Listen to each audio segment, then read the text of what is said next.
montrer comment on peut ne pas payer d'impôts lors d'une vente immobilière.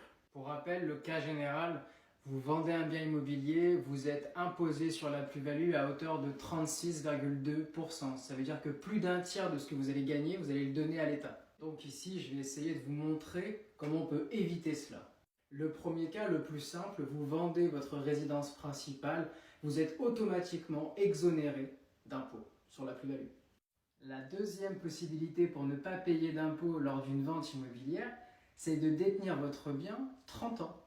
La troisième possibilité, je vais prendre un exemple, vous êtes locataire à Paris et vous avez acheté un appartement à Saint-Étienne, donc il n'est pas votre résidence principale à Saint-Étienne.